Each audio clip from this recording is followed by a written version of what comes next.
रत्न ज्योतिष में रत्न पहनना एक आम प्रथा है। माना जाता है कि यह ग्रहों के सकारात्मक प्रभावों को बढ़ाता है और नकारात्मक प्रभावों को कम करता है। हालांकि कुछ व्यक्तियों को लग सकता है कि उपयुक्त रत्न पहनने के बाद उन्हें अपेक्षित परिणाम नहीं मिल रहे हैं। यहां उदाहरणों सहित 10 कारण दिए गए हैं जो इस घटना को समझा सकते हैं। 1. गलत रत्न चयन। उदाहरण, किसी व्यक्ति को उसके सूर्य की स्थिति के लिए माणिक पहनने की सलाह दी जा सकती है, लेकिन यदि उसकी कुंडली में सूर्य कमजोर है या यदि सूर्य पर मजबूत अशुभ प्रभाव है तो उसे माणिक पहनने की सलाह नहीं दी जा सकती है। इसके बजाय बृहस्पति के लिए पीला नीलमणि जैसा एक अलग रत्न अधिक फायदेमंद हो सकता है। खराब गुणवत्ता वाले रत्न। उदाहरण, प्राकृतिक उच्च गुणवत्ता वाले रत्न के बजाय सिंथेटिक या निम्न गुणवत्ता वाला रत्न पहनने से अप्रभावी परिणाम हो सकते हैं।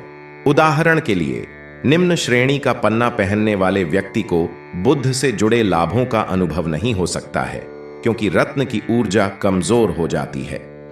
पहनने का अनुचित तरीका। उदाहरण, यदि कोई रत्न ज्योतिषीय दिशा निर्देशों के अनुसार नहीं पहना जाता है, उदाहरण के लिए सही उंगली या धातु पर नहीं पहना जाता है, तो यह पहनने वाले की ऊर्जा के अनुरूप नहीं हो सकता है। उदाहरण के लिए, नीला नीलम आदर्श रूप से मध्यमा उंगली में पहना जाना चाहिए और इसे गलत उंगली पर पहनने से इसकी पूरी क्षमता का उपयोग नहीं हो सकता है। 4. समय संबंधी मुद्दे। उदाहरण, प्रतिकूल ग्रह अवधि जैसे किसी अशुभ ग्रह की महादशा या अंतर्दशा के दौरान रत्न पहनने से इसके सकारात्मक प्रभाव समाप्त हो सकते हैं।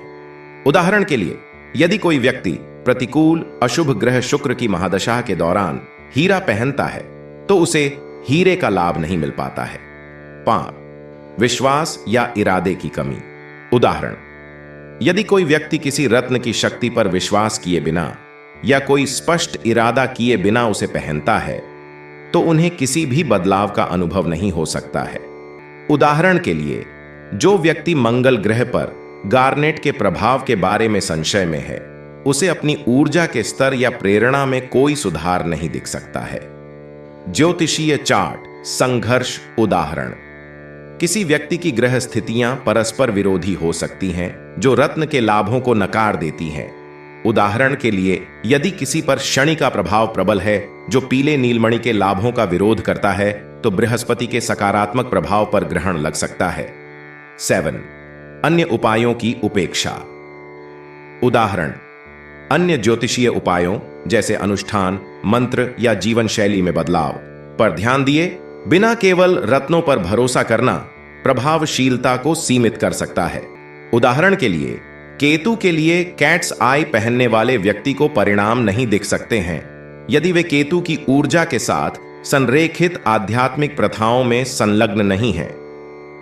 शारीरिक और भावनात्मक स्थिति।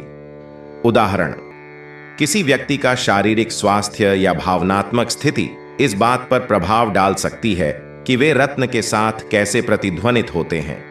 उदाहरण के लिए, पुराने तनाव से जूझ रहे किसी व्यक्ति को नीलम जैसे शांत रत्न से लाभ उठाना मुश्किल हो सकता है क्योंकि उनकी ऊर्जा बहुत अव्यवस्थित हो सकती है। 9. पर्यावरणीय कारक।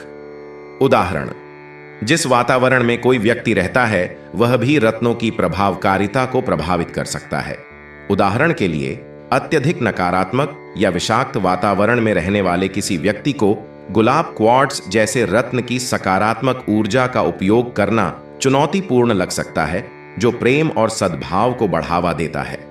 का अभाव। उदाहरण, रत्न अपने आसपास से ऊर्जा को अवशोषित करते हैं और उन्हें नियमित सफाई और ऊर्जा प्रदान करने की आवश्यकता हो सकती है। जो व्यक्ति क्रिस्टल को साफ किए बिना पहनता है उसे समय के साथ यह फीका और अप्रभावी लग सकता है। उदाहरण के लिए, यदि रत्न को नियमित रूप से नकारात्मक ऊर्जाओं से साफ नहीं किया जाता है तो पारदर्शी क्वार्ट्ज पहनने वाला व्यक्ति स्पष्टता का अनुभव नहीं कर सकता है। निष्कर्षतः, जबकि रत्न ज्योतिष में शक्तिशाली उपकरण हो सकते हैं, उनकी प्रभावशीलता विभिन्न कारकों से प्रभावित हो सकती है। इन पहलुओं पर विचार करना और किसी जानकार ज्योतिषी से परामर्श करना आवश्यक है ताकि यह सुनिश्चित किया जा सके कि कोई रत्नों का उपयोग सबसे लाभकारी तरीके से कर रहा है।